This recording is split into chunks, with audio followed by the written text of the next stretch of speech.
Warning, this video and all other videos on this channel are for entertainment purposes only. The content of this video and all other videos on this channel are the opinions of the creator only and do not constitute legal, trading, investment, or financial advice of any kind. Investing carries a high level of risk and the majority of retail clients lose money. Do not invest any capital unless you understand the risks and you are prepared to lose it all.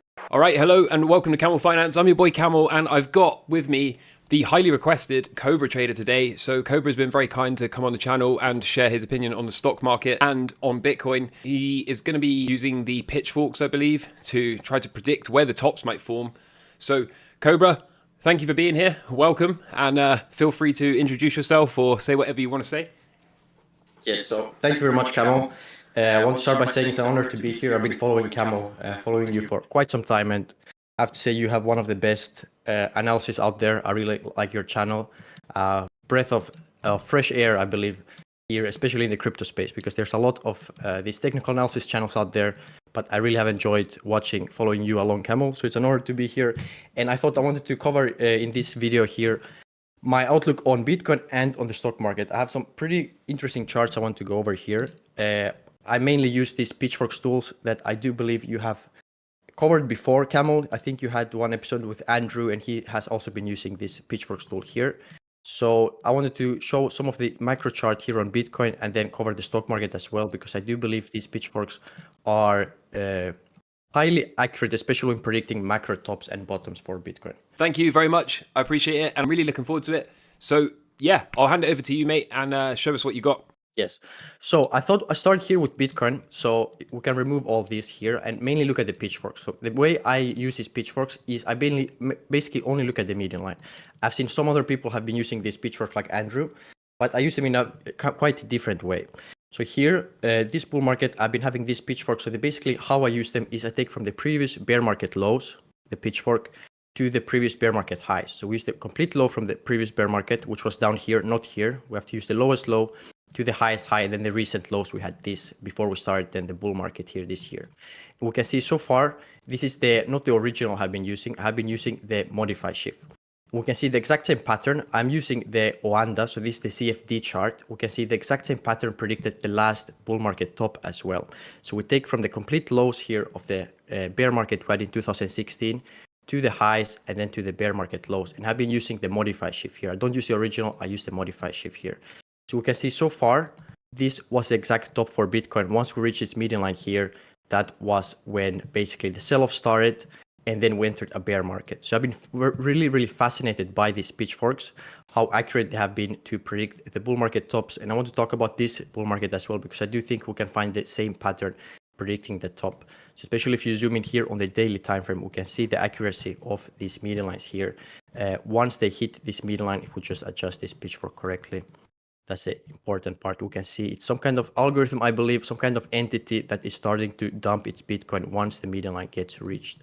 So if we attach this one here correctly, we want to have the complete low, which I believe is here, to the highs. You can see here to the tick, basically, we can see we got almost of the first touch here, then we got a second touch and the third touch, if you count this one as a first one. Basically, then if you zoom out here on the weekly, we can see that was the exact previous bull market top. My explanation is that either some kind of entities using some big banks or some algorithms are programmed, because you can see this pattern on almost all time frames, especially on these pitchforks. So we can see this was more or less, we actually had one more top here, previous bull market, but if you have gotten out here, you basically have solved the top, because we had then basically 1 year of just sideways price action before then we started the bear market. And the interesting part is we can see the exact same thing on Ethereum. So the exact same I just showed on Bitcoin, the previous bull market, we can see from the previous bear market to the bull market and to the recent bear market again. But on Ethereum, I've been using the shift one, since the modified shift had much higher target, around 40K, 30K, which is just unrealistic. So I've been using the shift one here on Ethereum, which also basically more or less predicted the exact top here of the bull market. Then of course, Ethereum had one more high here, but more or less you would have gotten out here as well. So if we come back here to the Bitcoin chart, I've been basically applying the exact same rule here. So instead, the exact same rules I had the previous bull market, but until this bull market. So we have taken from the previous bear market lows to the bull market and then to the bear market lows here. And as I've been using is the modified shift. So right now we've actually hit this median line. This was my original bull market target, to hit this median line and then enter a bear market. But the difference about this bull market is we hit it before the halving, and we barely broke the previous all-time highs. So I've had this target here that I do believe we can hit this median once again this is a common pattern that can happen. We might have one more push higher, which my target would take us to somewhere between 90 and 100,000. I know this is a low target. A lot of people are telling me that my target for this bull market is quite low, but I'm very confident that we're going to see some big selling at this median line up here. I've been through, this is my third bull market I've been through, and one difference I have seen overall in the markets is this is the most expected breakout to the upside than ever before. Back here, the previous bull market, we had very few people were expecting this break upside here, and then the bull market before that, 2017, nobody was expecting this. So right now we have more than ever expectations of this crazy rally to come for Bitcoin, which could happen. Just my speculation is that either we're not going to get this final push to the upside, or we're going to get one final push to the upside, but it's going to be much shorter than people expect, which could take us to around 100K before then we enter some kind of bear market, some kind of pullback or something like that. So that's what I want to cover here. This is what my outlook for Bitcoin is right now. I think it's very interesting. Also, we can see here in the past how we have respected this median line here again, just as we did on the previous bull market here, as I showed earlier, how the top predicted here. I also wanted to go over some other charts here, because it's not only the previous bull market here. Also, if we go all the way back here from 2011, I have this same pitchfork. So it's the modified shift pitchfork here. This one I have slightly adjusted. So I will just be transparent with you guys. So if we take here from the complete lows here on Bitcoin that we had back in 2010, this pitchfork is not correct. So what I did basically, the price action before Bitcoin hit $1 is not that very accurate. So I decided, since Bitcoin has hit $1 here back in February 2011, that's when I'm using the low after that. So we had some kind of mini pullback here or bear market ever since Bitcoin has been hit $1. So I pulled the pitchfork here from the complete lows down here. Let me just attach it correctly. Ever since Bitcoin hit $1, and then the small bull market we had in 2011 and Bitcoin came up to $30, and then the bear market we had when Bitcoin went back to around $2 again. And we can see once again, these pitchforks have been very accurate. Some kind of algorithms are pushing Bitcoin down once we hit this median line, and very similar like the top was in 2013 and then 2000 or late 2013 here. We had two touches of the median line before then Bitcoin entered some kind of bear market. And that's actually what my prediction is for this bull market as well, that we can have one more push higher here to around 100,000. I know you, Camel, have said that we could go higher, which I think it's possible as well. This is just what the pitchforks are showing me right now. So, but I believe that some big resistance is going to be around 100,000, and then we could enter at least some kind of temporary bear market here. So that's just what I'm looking at, looking what the pitchforks are showing. We can also look here back the bull market we had in 2017. So let me apply the pitchfork here once again. The rules are used from the previous bear market to the bull market, and then the previous bear market. And again, we use the modified shift here. So once again, the pitchfork back in 2017 has predicted the top once again, which is absolutely incredible. I believe this just blows my mind. This is something I found out later. I've been mainly using the CFD chart. So this is now the normal Bitcoin chart, the Bitcoin index I'm using now to predict the previous bull market. So we predicted basically this top here, and then this top here.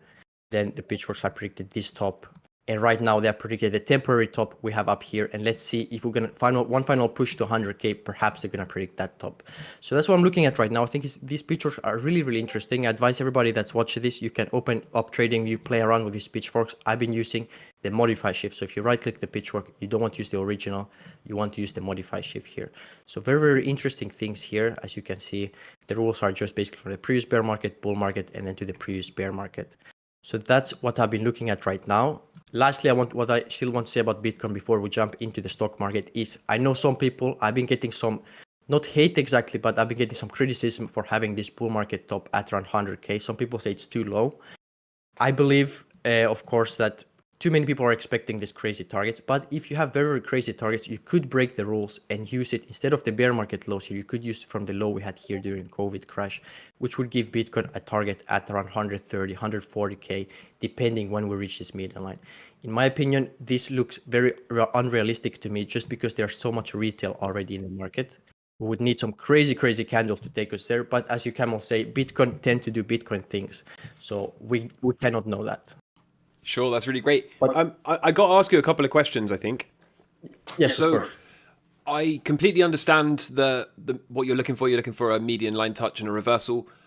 Can you tell me, first of all, what is the dotted line above it? What's the target for that if we were to make it up to the second line?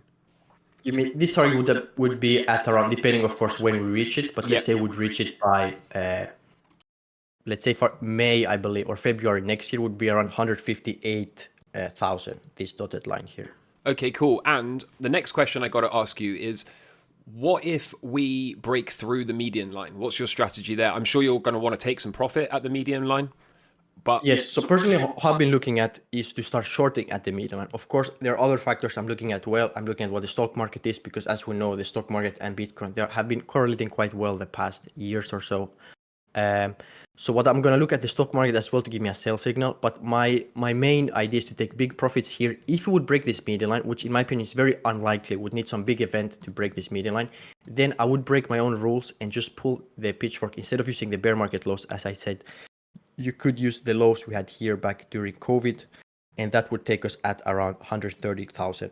So this would be my next target in case my first target breaks. But as I said, I'm very skeptical of this. I have been through 2 other bull markets myself, and I just see so many people are anticipating this breakout to the upside, which I'm anticipating myself as well. So the way I see it, either Bitcoin will disappoint us, go to 100K, then dump, or Bitcoin is going to break and go much, much higher than anybody's anticipated. So I see somewhere either the target is going to be lower than people expect or higher than people expect, or the third option, we're never going to get this breakout because so many people are expecting it. So that's what I'm looking at for right now. But as I said, I think personally to have this median line here on the chart is very important, because there's most likely going to be heavy resistance here, like we have seen in the previous bull markets as well. We see here 2017 as well. And then back here in 2013, as I showed, how we actually got 2 touches off the median line. So before then went to the bear market. So I'm expecting something similar like back here in 2013, how we got here. First a touch here, then we had some smaller pullback, and then we got a second touch here. So that's what I'm looking at right now. Okay, excellent. And a couple more questions. Could you tell me, if we make a touch of the median line in October of 2025, can you tell me what the price will be there, please? In October 2025, that would be at around, if we use the one that I'm looking at, so let's say it would hit by 1st of October, that would be around 122,000, which is quite low. So because especially if you go on the logarithmic scale and would see something like this happening. But if you switch to the log scale, this couldn't be completely unrealistic. This could be quite normal if we continue to chop around and then have one more push down. So it's important. I tell also the people that follow me to look at the normal chart as well, because so many people are used to look at the logarithmic chart where this doesn't seem too crazy. But then when you go back to the normal chart, you have to understand how crazy these price swings actually are. And we also need to take into account that the Bitcoin market cap is bigger than before. So for Bitcoin to do these crazy moves to the upside, it's going to take much more money to move it, and in a very short time as well. So it's more difficult. Of course, the bigger the market cap is, the less the percentages to the upside are going to be. Sure. If you anchor the pitchfork from the C19 low, could you tell me what the price target would be if we hit it in October then? The reason I'm saying October is because that would be a completely standard right translated cycle from a cycle perspective. I, as you know, I think have been expecting it to top earlier than October, a lot earlier, in fact. But if it is to do the same thing it always does, which is top month 35-ish, then that would put us out to October. And I wonder what that price target would be there. The target would be at around 184,000, which I do think would be realistic for October. It would look something like this, perhaps, if we do something. It's quite sideways move, especially here on the log scale. This looks strange. You would expect something more impulsive, but as I said, if we would go to the normal scale, this would look something like that. So that's what I'm looking at right now. But also, I think the most important thing is here is to pay attention to the stock market. I'm not exactly sure what your opinion is. Let me just pull up my stock market chart here. So I think you have covered this also on your channel multiple times, but if we just look at the S&P 500 and then we add the Bitcoin chart on top of it, like this, we can see how the correlation between the S&P 500 and the stock market is, the S&P 500 and Bitcoin is quite, they have very, very similar price action. So I do believe once the stock market tops, we can expect Bitcoin to top somewhere similar. We can see in the past here, the stock market and Bitcoin almost bottoms at the same time, and they almost stop at the same time, with just a few weeks apart. Also back here at the C19, they had the same bottom here, the stock market, and then even back in 2018, when the stock market bottomed, more or less Bitcoin had bottomed slightly before that. Once they top, they usually top at the same time. So my expectation would be something similar again. Once the stock market finds a high here and start, then I'm also expecting some kind of recession, some kind of stock market crash. I would expect Bitcoin to follow as well. So I think it's important to look for correlation across charts. Don't only focus on one chart, but look at the broader market, just as you tend to do, Camel, because I see most crypto, especially crypto traders, they tend to only look at crypto charts. But I think it's important to have a broader market view. Also look at what gold is doing, what the dollar is doing, and what the stock market is doing as a whole. Yeah, I completely agree. And as much as I would love to see Bitcoin keep rallying whilst the stock market rolls over, I would love to see Bitcoin become a risk-off asset. But I just think it's not the smart bet, right? Like you said, when you look back at history, they do show a correlation. They tend to bottom and top very close to each other. So until the market shows me something different, then it seems only reasonable to expect that to continue. Exactly, definitely. So I thought also my most interesting chart, I thought I would cover the stock market. So if you had any more questions regarding Bitcoin, Camel, otherwise we can jump into the S&P 500, my macro chart, where I do think we can find the top. So if you have any more questions regarding the Bitcoin chart, otherwise I will just jump into the stock market. Yeah, please do. Please show us the stock market. So I'll come back here with let me remove this. So let's come back here on the pitchforks again. This is the S&P 500, so basically the stock market. And let's jump here on the 2-week chart. So this pitchfork I have found on the stock market. It's a bit different because in this case, I'm using the original pitchfork. And I want to explain first my Elliott wave count how I have on the stock market. I'm not a big Elliott wave guy, but I like to use Elliott wave just a way to map out the market. So I have this as a massive 1-2 wave, which we have back here in 1929. We had this big bull run here, and then the big bear market has all been like a 1-2. Then we had a 3-4. This whole way has been a sideways corrections ever since basically 2000s down to 2009. And since 2009, I do believe we're in a massive fifth wave here, where the stock market has just been going crazy here inside this pitchfork. And then I have these smaller waves as well. So I do believe we're now finishing some kind of super cycle for the stock market. This is the pitchfork that I have pulled ever since 1974. This is the lowest low I could find for the stock market, where we are still under the median line. So you could pull the pitchfork back here from the second wave. But we can see in this way, here we have already broken the median line. We can see we found some resistance under the median line, but then we broke it. So the way I've had this here, this has been one of my oldest predictions, is from 1974. I've had pulled the pitchfork all the way from to 2000, the high we had in 2000, and then I used the 2009 crash low here to pull the pitchfork. So my analysis has been since last year, way before I started YouTube. I've been looking at this pitchfork here as a target.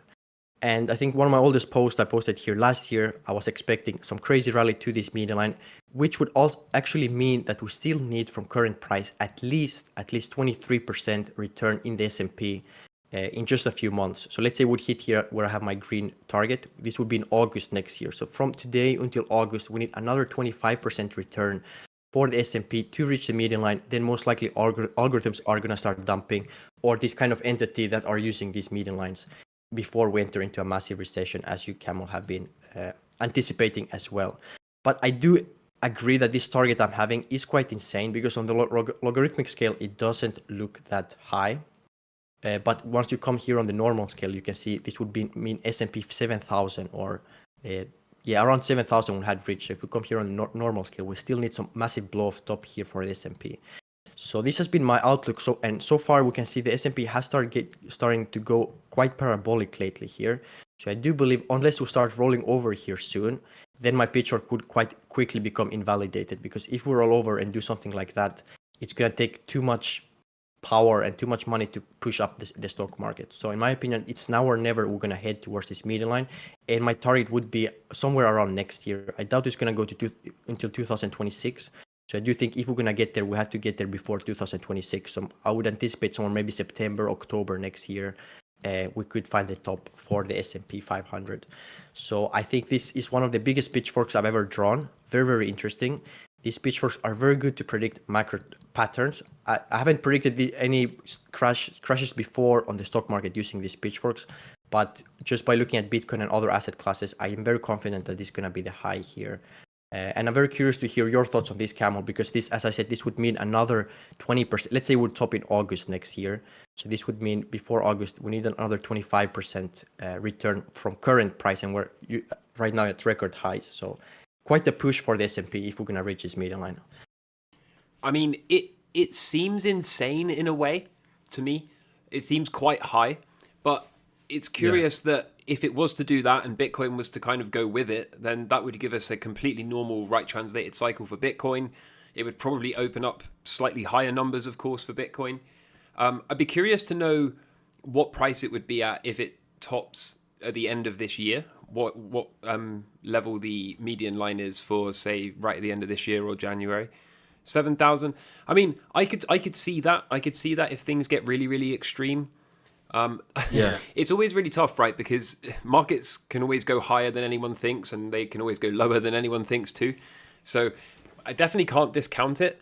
Something like that is kind of what I've been expecting, what you just drew there. But who knows, right? Who knows? All we have to do is take it one day at a time. And this is just by looking at sentiment as well. We're just speculators, all of us, by the end of the day. But I've been seeing a lot of top callers for the stock market ever since last year. And I feel like the stock market really will continue to go higher until these top callers go away, because their accounts I see on Twitter, their whole personality is just calling for a crash, posting these charts that these big arrows to the downside. And as you Camel covered in some of your previous videos, you said fear sells. And these accounts, they really sell the fear, basically, just calling for the crash. And in the meantime, we've just seen the S&P we're almost one of the best performing years since 2000 this year for the S&P.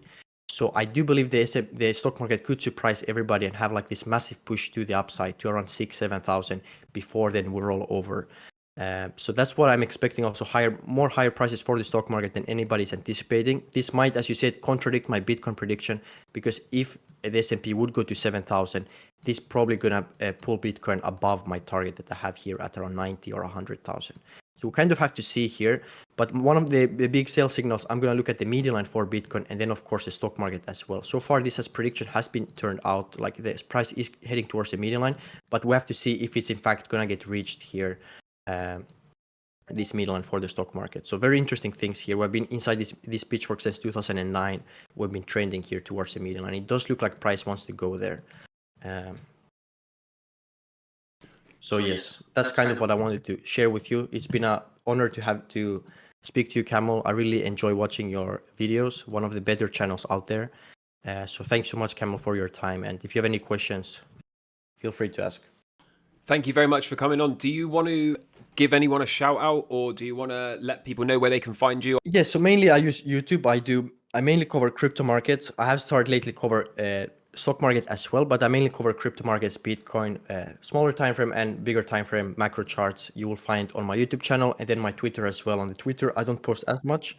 Mainly I am on YouTube. So if you're interested to find more about these pitchforks and my analysis, you can find me on YouTube below, probably, if you put the link there. So mainly on YouTube, you will find most of my analysis. Okay, fantastic. I'll put the link in the description and the pinned comment of this video. And thank you very much for being here. Thank you for your time. That was really interesting. And it'll be interesting to see, it's probably, assuming we're going to move in that direction, we are probably going to find out pretty soon, right? It's probably only going to be a few months, and we're either going to be very close to that median line or we're not, right? Yes, definitely. I think this and next year are going to tell a lot for the market. So we're kind of in the end games here. So either we're going to come here or not, but I think we can expect some big volatility coming in soon. Sounds great. Looking forward to it. Well, I tell you what, mate, again, thank you for your time. I really appreciate it. And if you want to come back on in a couple of months' time and we'll check in and see how things are going, then you'd be more than welcome to. Definitely. Thanks so much, Camel, for your time. Thanks for having me on, and I wish you all the best. Yep, you too, bud. Take care. Thank you. Bye.